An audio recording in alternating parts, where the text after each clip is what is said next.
नमस्कार, मैं doctor Satish Sharma, agriculture college Ganj Basoda.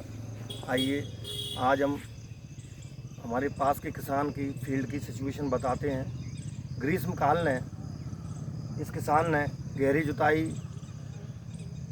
Reversible plough के द्वारा करी और गहरी जुताई 2-3 बार बखरने के बाद में फिर उसके बाद खेत को ओपन छोड़ दिया। और ओपन छोड़ने से जितने भी जो हानिकारक जो कीट पैथोजेंस वगैरह हैं, इंसेक्ट्स हैं, उनके जो लार्वा हैं, अंडे हैं, एक वगैरह वो नष्ट हो गए। और गहरी जुताई से अच्छे से धूप पड़ने के बाद में जब ढेलेदार भूमि हो गई तो उस ढेलेदार भूमि को जब एक पानी गिरा तो अभी 2-3 दिन पहले 1-2 इंच की वर्षा हुई है। और बरसात होने के बाद आप देख रहे हैं कि इस फील्ड में जो है लेवलिंग की गई है। पटेला जो है ये लगाने से लेवलिंग की हुई है और लेवलिंग होने के बाद ये बहुत अच्छी सॉइल हो गई है। अब ये बोने के लिए तैयार है। तो सॉइल के बारे में जैसा कि मैं आपको बताना चाहूँगा कि जो मिट्टी है इसमें soil texture is the percentage composition of sand, silt and clay. और सॉइल स्ट्रक्चर एक इम्पॉर्टेंट होता है क्रॉप प्रोडक्शन के लिए, फसल उत्पादन के लिए सॉइल स्ट्रक्चर बहुत अच्छा होना चाहिए। सॉइल स्ट्रक्चर का तात्पर्य है arrangement of soil particles in the soil. Soil मृदा के कणों का जो विन्यास है, उसका जो व्यवस्थित क्रम है, उस व्यवस्थित क्रम को हम सॉइल स्ट्रक्चर के नाम से जानते हैं।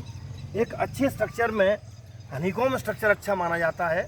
हनीकॉम्ब स्ट्रक्चर माने ग्रेनुलर स्ट्रक्चर। आप जो देखेंगे कि ग्रेनुलर स्ट्रक्चर लगभग तैयार हो चुका है और इसमें ड्रेनेज प्रॉब्लम नहीं रहेगी।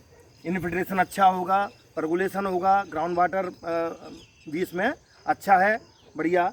और जब सॉइल स्ट्रक्चर की बात हुई है तो सबसे पहले मैं कहना चाहूँगा कि प्लेटी स्ट्रक्चर होता है, एक ब्लॉकी स्ट्रक्चर होता है, प्रिज्मेटिक स्ट्रक्चर होता है और चौथा है ग्रेनुलर अर्थात हनीकॉम्ब स्ट्रक्चर। हनीकॉम्ब स्ट्रक्चर और ब्लॉकी स्ट्रक्चर अच्छे माने गए हैं और प्रिज्मेटिक स्ट्रक्चर भी अच्छा है खेती के दृष्टिकोण से। लेकिन जो प्लेटी स्ट्रक्चर है, प्लेटी स्ट्रक्चर में जो प्लेट्स वगैरह यानी मृदा के कण जो है एक प्लेट के रूप में एक के ऊपर एक आ जाते हैं, लेंसनुमा जो है संरचनाएं बन जाती हैं और प्लेटी स्ट्रक्चर में ड्रेनेज की समस्या रहती है। तो किसान भाई हमेशा ध्यान दें जब भी वो सोयाबीन की बोनी करें, और सोयाबीन की बोनी उचित बीज दर पे करना चाहिए। बीज दर जो है 80 to 100 kg पर हेक्टेयर रखना चाहिए।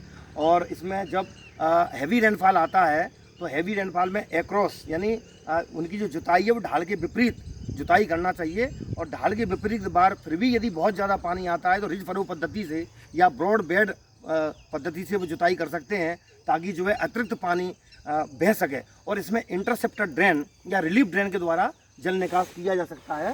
तो ये बहुत बढ़िया इन्होंने अपना कार्य कर रहे हैं। अब केवल ये बोने के लिए खेत तैयार है और जब भी अगली एक वर्षा और होती है 1-2 इंच की तो बोनी शुरू हो जाएगी। और इन किसान ने मैं जो कहना चाहूँगा कि अपने प्रक्षेत्र पर कितने बढ़िया जो तरीके से जो इम्प्लीमेंट्स हैं, जैसे जो ट्रेलिंग सिस्टम, जो ट्रेलर्स हैं, ये जो रखे हुए हैं। और इन्होंने ये सीड ड्रिल है ये रखा हुआ, हालांकि थोड़ा सा मेंटेनेंस कम है, इस मेंटेनेंस को इनको जो है सुधारना चाहिए। और एग्रो फॉरेस्ट्री के रूप में इन्होंने अपने मेड़ के चारों ओर जो पेड़ लगा रखे हैं, ये जो है एक इस फील्ड के लिए एक सुरक्षा कवच का काम करते हैं।